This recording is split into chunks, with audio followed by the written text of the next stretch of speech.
हम लोग उच्चारण स्थान भी जान लें। तो उच्चारण स्थान यानी कि उच्चारण हम कैसे करते हैं? तो फेफड़े से हवा निकालते हैं।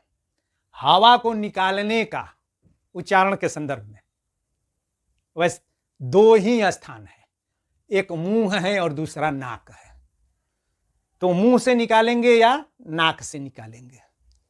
और मुंह में यहां ये जो है यहां से शुरू होता है, यहां तक आता है, यानी कि कंठ से लेकर के ओठ तक। इस कंठ से लेकर के ओठ के बीच में दांत, तालु, मूर्धा और तालु, दांत और मूर्धा आता है, और कंठ यहां पर है ही और ओठ बाहर में है। तो 5 अंग हो जाते हैं। तो इन 5 अंगों के आधार पर जीभ एक छठा अंग भी है। तो जीभ उच्चारण में सहायता करती है, और यही जीभ जगह जगह पर भीतर से निकलने वाली हवा को रोकती है या रोकने का प्रयास करती है, तब जाकर के एक ध्वनि निकलती है। तो उसी आधार पर ध्वनियों का वितरण किया गया है वर्णमाला में, ध्वनियों की वर्णमाला में। तो यहां से निकल रहा है, तो सबसे क्या है? कंठ है। तो कंठ से निकलने वाली ध्वनि ये हो गई अ, पहले स्थान पर।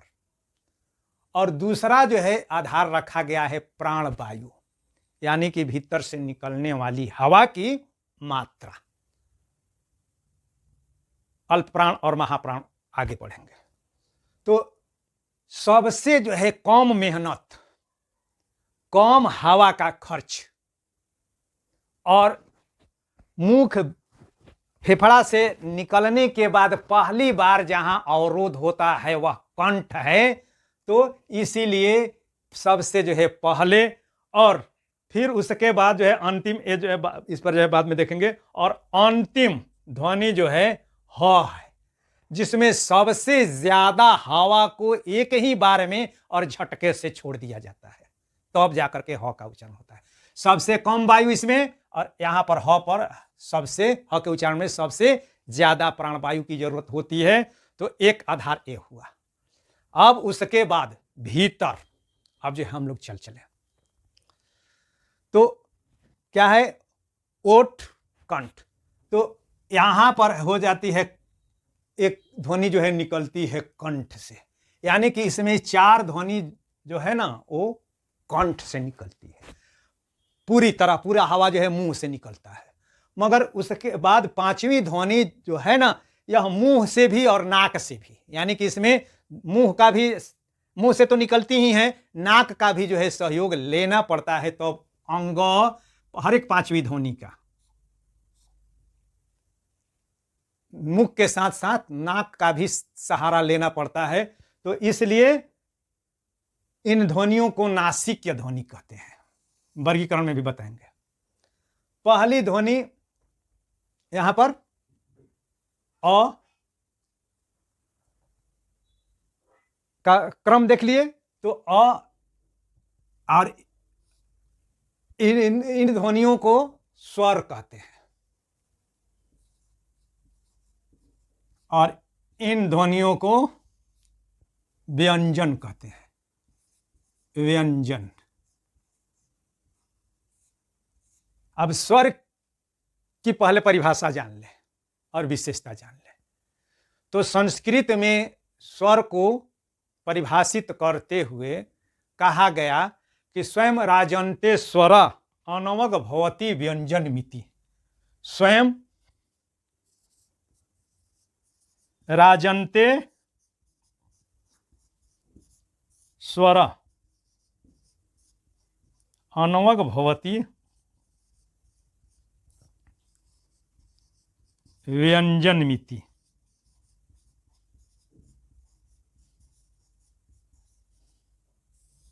इसका मतलब क्या हुआ कि स्वयं राजन्ते स्वर, राजन्ते का अर्थ को लेकर के विद्वानों में भ्रम है। राजन्ते का अर्थ जो है लगा दिया गया कि जो स्वयं उच्चरित हो, स्वयं उच्चरित हो, उसको स्वर कहते हैं परिभाषा में। और इसके बाद जो बच जाते हैं उनको व्यंजन कहते हैं, जो स्वर की सहायता से उच्चरित होते हैं। तो व्यंजन की परिभाषा तो सही है कि व्यंजन वे ध्वनियां हैं जिनका उच्चारण स्वरों की सहायता से होता है। व्यंजन की परिभाषा कि व्यंजन वह वे ध्वनियां हैं जिनका उच्चारण स्वर की सहायता से होता है। व्यंजन उन ध्वनियों को कहते हैं जिनका उच्चारण स्वर की सहायता से होता है। लिख देता हूं, ऐसे समय ज्यादा लग जा रहा है मिटाने उठाने में भी। व्यंजन डिस्क्रिप्शन में भी दे दूंगा। व्यंजन वे ध्वनियां हैं जिनका उच्चारण स्वर की सहायता से होता है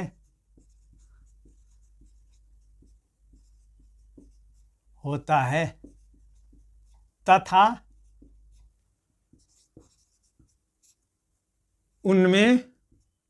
उनके उच्चारण में अपेक्षाकृत का मतलब स्वर के अपेक्षा में अपेक्षाकृत अधिक प्राणवायु एवं अवरोध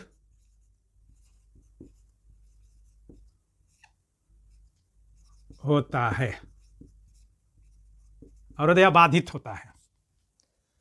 तो व्यंजन वे ध्वनियां हैं जिनका उच्चारण स्वर की सहायता से होता है और जिसमें अपेक्षाकृत अधिक प्राणवायु और साथ में अधिक मात्रा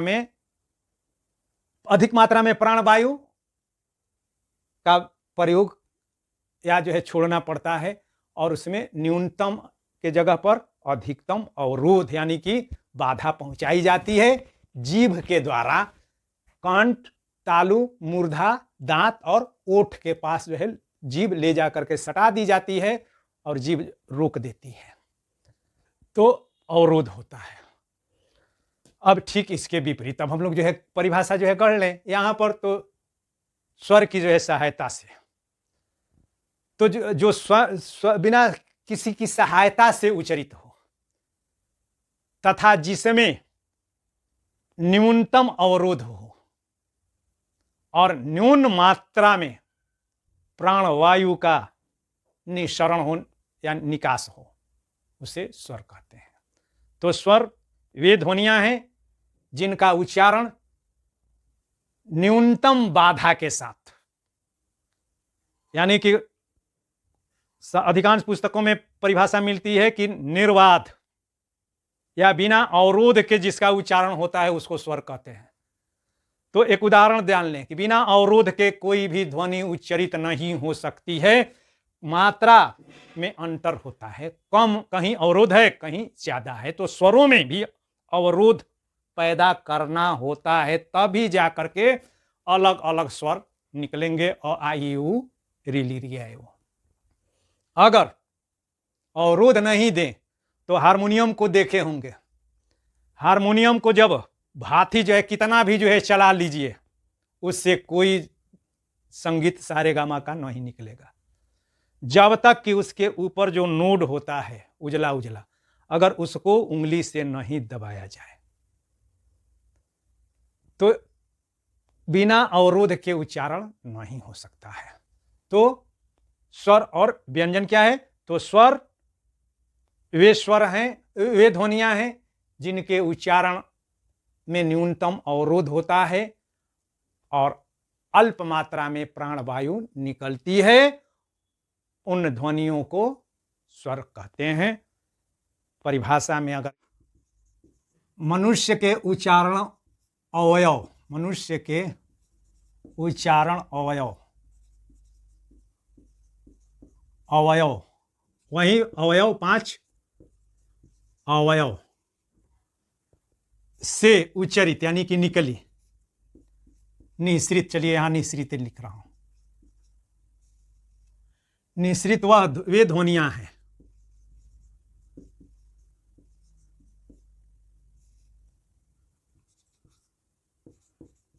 जिनके उच्चारण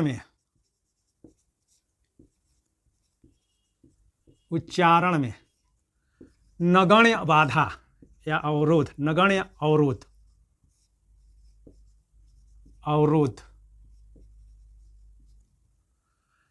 तथा अल्प मात्रा में प्राणवायु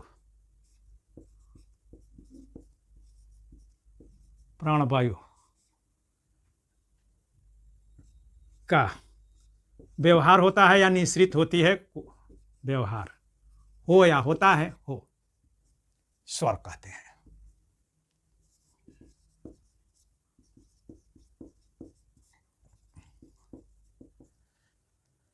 और व्यंजन, लीजिए ये भी परिभाषा फिर से लिख देता हूं। व्यंजन